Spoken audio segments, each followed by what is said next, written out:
మనము rest operator గురించి నేర్చుకుందాము. రెస్ట్ ఆపరేటర్ అంటే ఏంటో చూసినట్టయితే, రెస్ట్ ఆపరేటర్ అంటే ఒక ఫంక్షన్‌లో మనకి పారామీటర్‌లో ఏదైతే ఇస్తామో, పారామీటర్‌లో ఒక ఎరేగా అంటే వాల్యూస్‌ని ఒక ఎరేగా కలెక్ట్ చేసి మనం చూపించే దాన్నే పారామీటర్ లోపల అది రెస్ట్ ఆపరేటర్ అని చెప్పేసి అంటారనమాట. ఇక్కడ మనం చూసినట్టయితే సమ్‌లో 3 డాట్స్ నంబర్స్ అని చెప్పేసి మనకు ఇక్కడ పారామీటర్ రాసినాము. ఇక్కడ దీని అర్థం ఏంటంటే 3 డాట్స్ అంటే ఇక్కడ ఏంటంటే అర్థము రెస్ట్ ఆపరేటర్ అని చెప్పేసి అర్థం అనమాట. నంబర్స్ అనేది ఒక వేరియబుల్.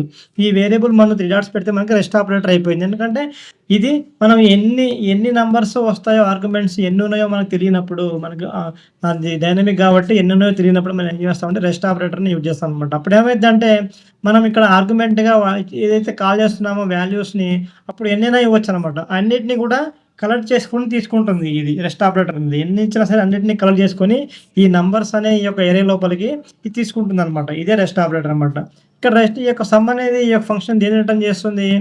ఇక్కడ నంబర్స్ డాట్ రెడ్యూస్. ఇక్కడ రెడ్యూస్ మెథడ్‌ని వాడి ఆ వచ్చిన వాల్యూని రిటర్న్ చేస్తుందన్నమాట. రెడ్యూస్ మెథడ్ అంటే ఏంటి? మనం అరే మెథడ్స్‌లో రెడ్యూస్ మెథడ్ అనేది ఒకటనమాట. ఇది ఏం చేస్తుందంటే మనకి అన్ని ఏదైతే ఉన్నాయో అన్ని వాల్యూస్‌ని కలిపి ఒక వాల్యూగా ఇస్తుందనమాట. అన్ని వాల్యూస్‌ని కలిపి ఒకటిగా చేస్తుందనమాట. ఇదేం లేదంటే ఎడిషన్ చేస్తుందన్నమాట ఒక రకంగా చెప్పాలంటే. ఇక్కడ మనం చూసినట్టయితే ఏబీ అని చెప్పి తీసుకున్నాము.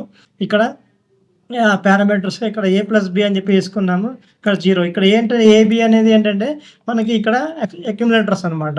ఇక్కడ ఏ ప్లస్ బి అనేది వాల్యూస్ మనం ప్లస్ చేస్తున్నాము. 0 అనేది ఏంటంటే మనం ఇనిషియల్ వాల్యూ. కంపల్సరీ 0 అనేది ఇనిషియల్ వాల్యూ ఇవ్వాలి అక్కడ. లేకపోతే మనకి ఎర్రర్ వస్తదనమాట. ఇక్కడ రెడ్యూస్ మెథడ్ చేసేటప్పుడు. ఇక్కడ 0.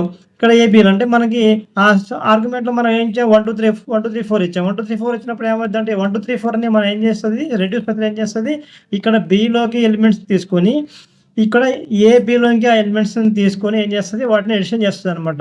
ఫస్ట్ మనం చూసినట్టయితే ఫస్ట్ ఇనిషియల్ వాల్యూ 0. ఏలో ఏమొచ్చింది ఫస్ట్ ఇనిషియల్ వాల్యూ 0 వస్తదనమాట. ప్లస్ మనకి బిలో ఏమొస్తది ఈ 1 అనే వాల్యూ వస్తది. 0 + 1 0 1 వస్తది.